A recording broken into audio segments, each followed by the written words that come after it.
Estamos na foz do rio Arade. É a antiga Ria de Silves. A cidade que está na nossa frente é Portimão.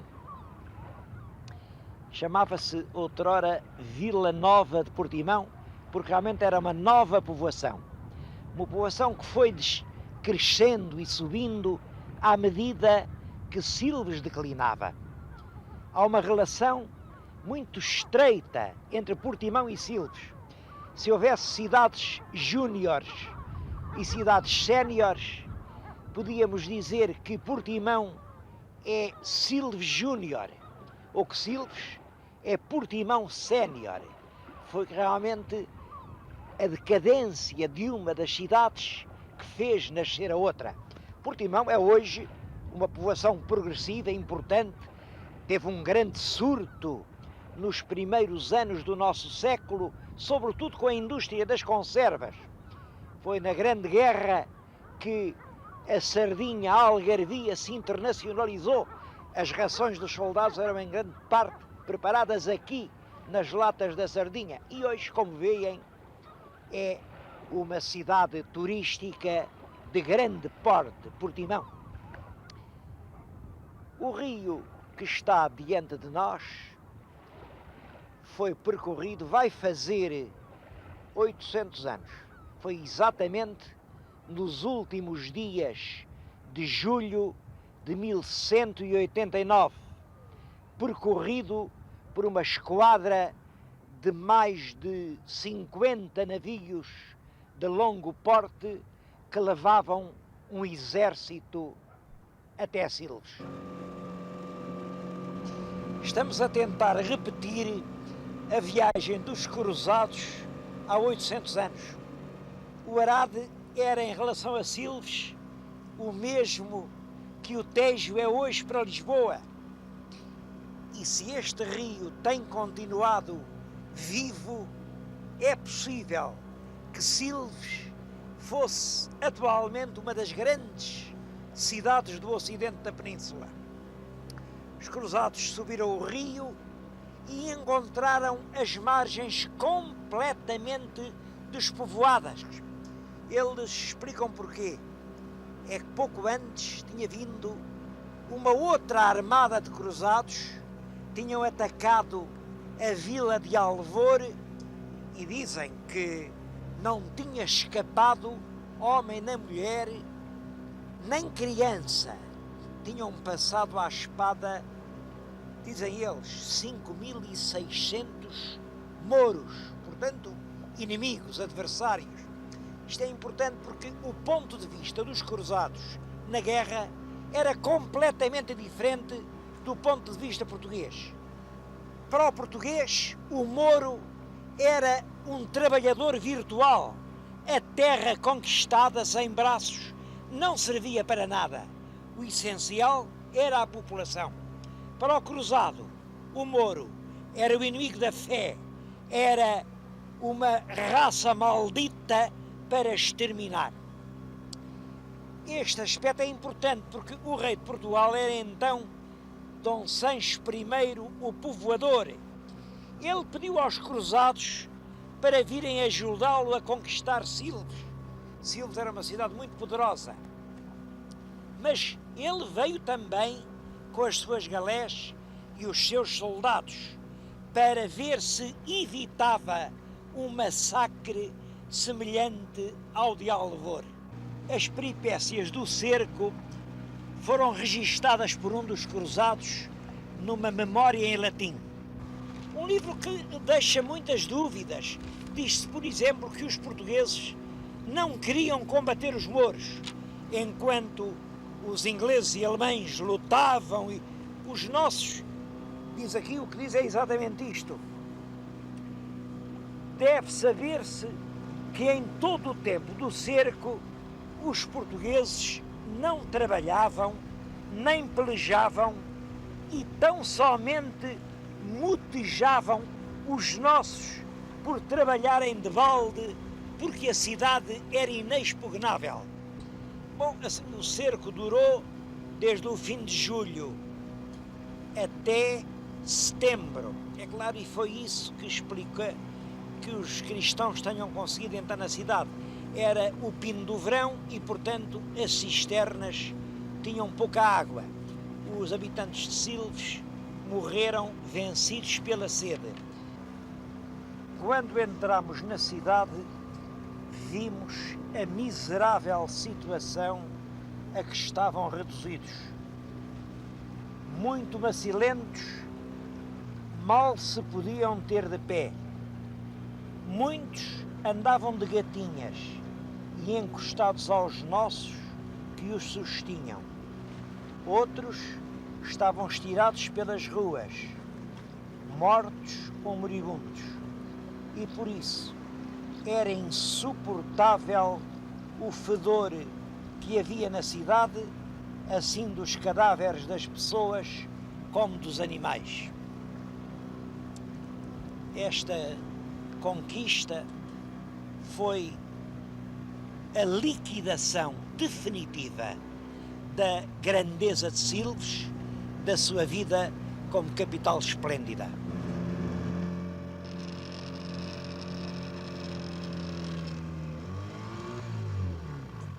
Barta Calheta, não sei mais.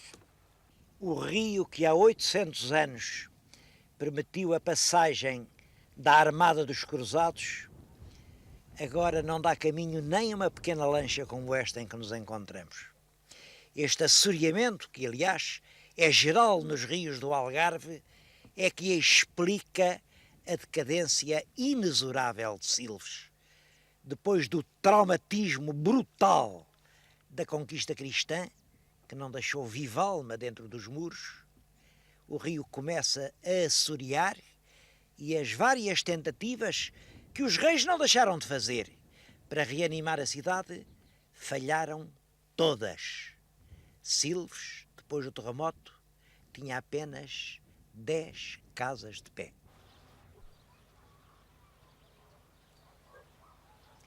Essa primeira conquista de Silves foi sol de pouca dura. 3 anos depois, um grande exército vindo do norte da África voltou a conquistar a cidade. E os mouros ainda estiveram aqui cerca de meio século. Mas já não era a Silves que tinha sido. Em vez de poetas, havia soldados. Eram baluartes eriçados de espadas num permanente combate. Pelos meados do século XIII, antes da conquista de Faro, Silves entrou definitivamente na posse cristã. E aí os reis julgaram que era a altura de fazer renascer a formosa capital do Algarve. Acho que se liga com isso a construção da catedral. A catedral foi feita no sítio onde se encontrava a antiga mesquita, mas da mesquita hoje não resta nada. Tudo o que lá está é estilo gótico, feito entre o século XIII e o século XIV. É um edifício de uma grande grandeza e que mostra que acreditavam que Silves seria, pelo tempo fora, a capital do reino algarvio. Mas foi uma previsão que não se confirmou.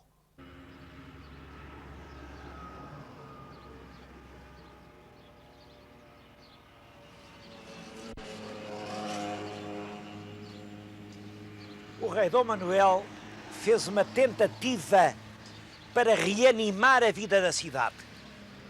E dessa tentativa chegaram até nós ainda vários documentos.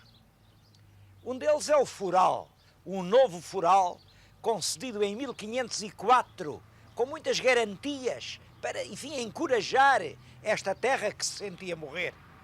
Um outro, e esse muito significativo, é a Igreja da Misericórdia. Dom Manuel cria aqui uma misericórdia, o que não deixa de ser surpreendente. Numa terra em que tudo estava a cair, ele constrói um templo novo. Outro, e bem curioso, documento é a imagem da padroeira, é a Senhora da Conceição. Um enorme bloco de pedra, uma imagem enorme, que é o magnífico exemplar da escultura religiosa manuelina. Mas talvez nenhum documento seja tão significativo como esta cruz, a que agora se chama, e já então chamava, a Cruz de Portugal. Logo o nome é curioso. Cruz de Portugal, porque a cruz estava fora de Portugal. Ainda no tempo do rei Dom Manuel, isto era o reino do Algarve, que não se confundia com o reino de Portugal, pois por isso mesmo os nossos reis eram reis de Portugal e do Algarve. E esta era a cruz oferecida pelo rei de Portugal ao reino do Algarve. Bom, por que razões a cruz aqui foi posta, isso não se sabem, é de certo modo um dos mistérios da história de Silves. Eu penso que, em primeiro lugar, isto se liga com a política manuelina, com a política desse grande rei, esquecido, ou pelo menos mal lembrado, que é o Venturoso. Costuma-se dizer o Venturoso, como se os políticos pudessem ter mais sorte do que a sorte que merecem. Ele foi venturoso, mas fez por isso. Reparem, a Dom Manuel deve-se, primeiro, a grande reconciliação da família portuguesa, depois a reforma de todos os forais, a reforma dos pesos e medidas, a reforma da legislação, os livros da leitura nova. De certo modo, Dom Manuel cria um Portugal novo. E uma das ideias é unificar sem violência, unificar serenamente. A cruz está aqui a dizer isso. Que isto, afinal, também era Portugal. Mas eu penso que pode haver uma outra explicação. Esta cruz pode estar relacionada com as condições tão dramáticas em que morreu Dom João II. Porque todos sabem, o príncipe perfeito veio morrer ao Algarve. E aí está outro enigma em que nunca ninguém pensou. Ele veio morrer aqui porque queria curar-se numas caldas. Isso em 1495. Ora, 10 anos antes, exatamente em 1485, a rainha tinha criado as Caldas da Rainha, que eram a 2 passos de Lisboa. Porque é que o rei, quando aquelas caldas de lá eram tão célebres, preferiu vir para tão longe? O certo é que veio e morreu, e a sua memória ficou profundamente cravada no coração do povo que o considerava santo. E eu acho que esta cruz é Dom Manuel. É Dom Manuel fazer-se lembrar na terra que assistiu à agonia do seu antecessor.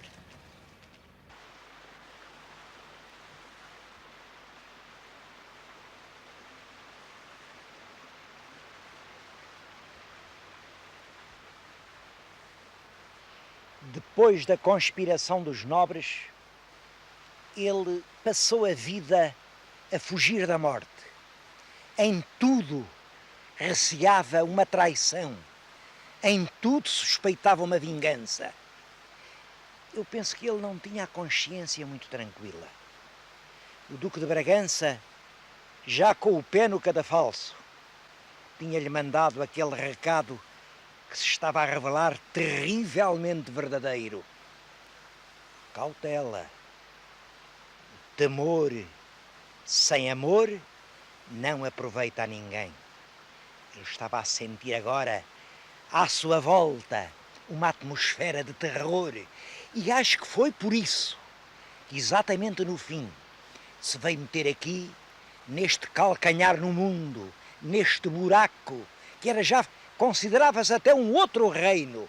Estamos no reino do Algarve, nas Caldas de Monchique. Aquela ribeira que ouvimos marulhar perto de nós é a Ribeira do Banho.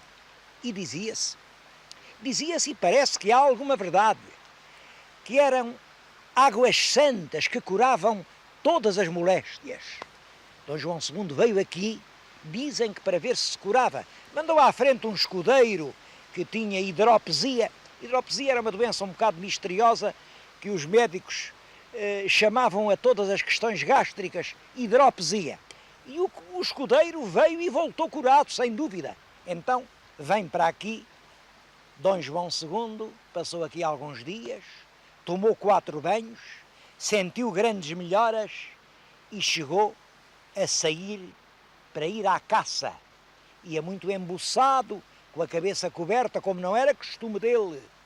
Mas, nesse dia, voltou a ter um grande fluxo de sangue e compreendeu que tudo estava perdido. Nessa altura, foi só escolher um buraco para morrer. Acompanhado por meia dúzia de fidalgos, foi para uma aldeia de pescadores e quis morrer no Alvor.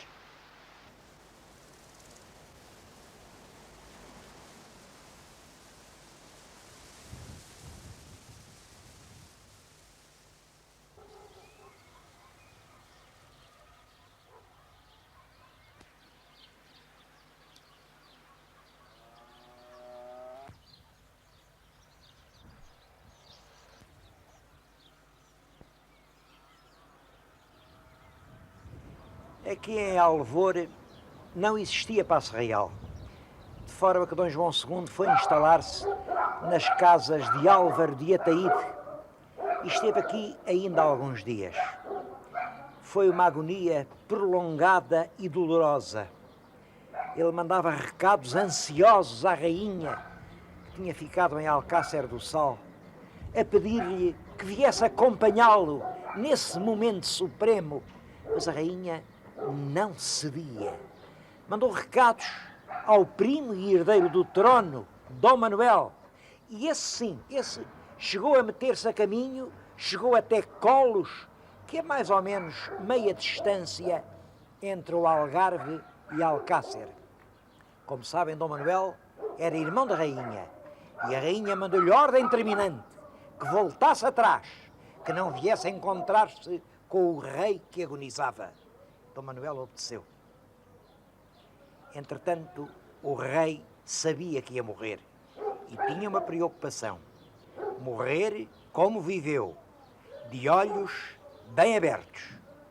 Deu ordem aos fidalgos que o serviam que não deixassem nunca fechar os olhos, porque às vezes uma modorra terrível apoderava-se dele e as pálpebras desciam invencivelmente sobre os olhos, pois exigia que o acordassem. Até de uma vez um fidalgo, para o acordar, viu-o assim, puxou-lhe a barba.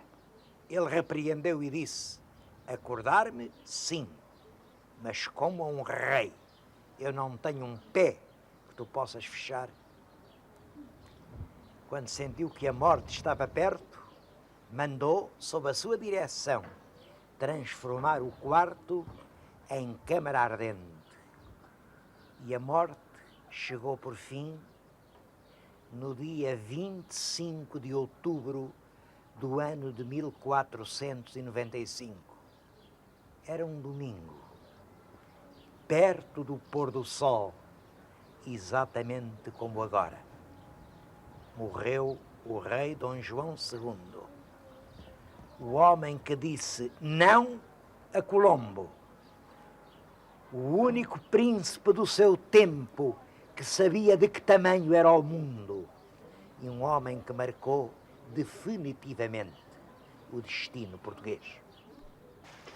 Junto do rei estava Garcia de Rezende, que na sua crónica escreve: faleceu el rei sem pai nem mãe, sem filho nem filha, sem irmão nem irmã, e ainda com muito poucos, fora de Portugal, no reino do Algarve, em Alvor, muito pequeno lugar. Queria o cronista dizer, na mais completa solidão. Viveu 40 anos e 6 meses. Reinou durante 14.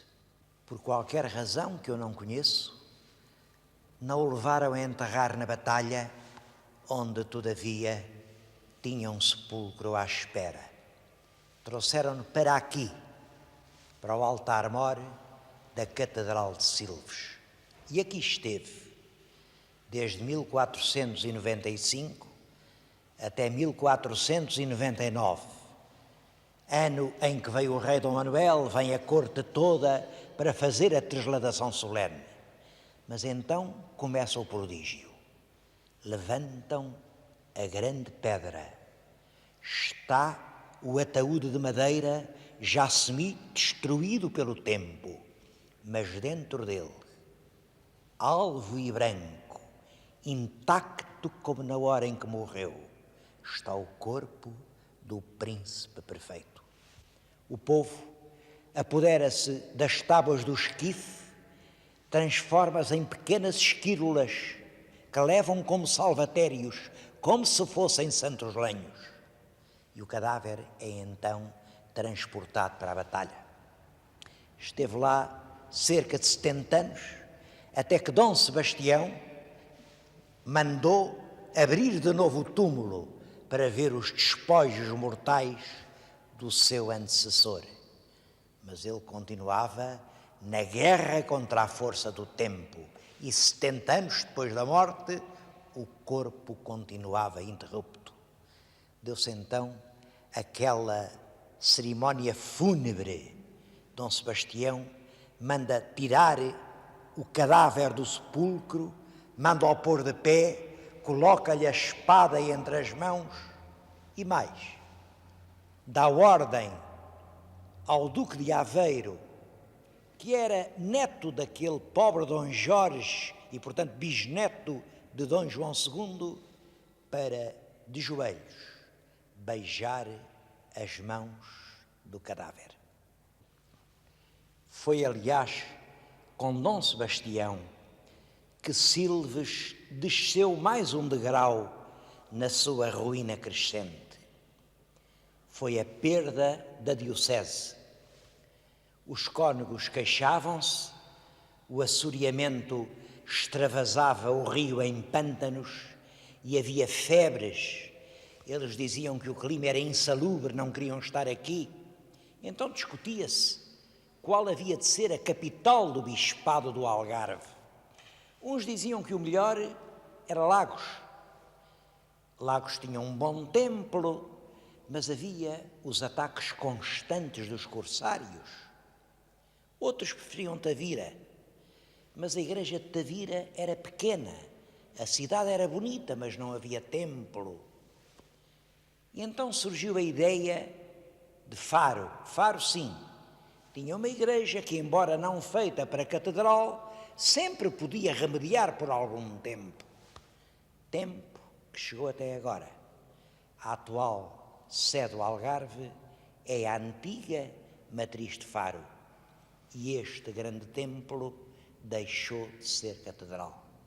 Assim, perdeu Silves, o último vestígio da sua grandeza de capital de um emirado. Assim entrou Silves num longo período de obscuridade e decadência. Esta história de uma cidade mártir talvez se devesse chamar antes morte e ressurreição de uma cidade, porque é de justiça dizer-se que a cidade de Silves soube ressurgir. Depois do terremoto de 1755, diz-se que tinha só 10 casas em pé. Os seus representantes nas cortes queixavam-se de que de cidade tinha o título, mas era apenas uma pobre vila-aldeia.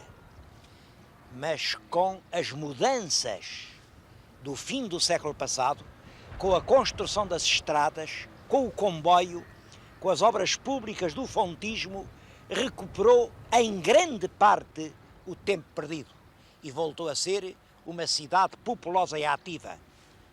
Silves tem hoje 7.000 habitantes e continua a crescer.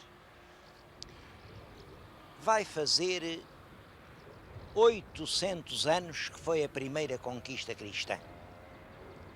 E há um plano de restituir ao rio Arade a sua navegabilidade, transformá-lo num grande canal que, de certo modo, dê a Silves um pouco da sua antiga função portuária. Isso vai colocar Silves na praia, vai diminuir muito a distância que separa a velha Silves das jovens cidades algarvias e, com certeza, vai reanimar este ritmo de vida que a cidade hoje segue. Eu gostava que no ano de 1989, que já vem perto, o rio já estivesse navegável. Era um passo a caminho do progresso. E, de certo modo, é uma reparação de que todos estamos devedores a esta velha cidade mártir.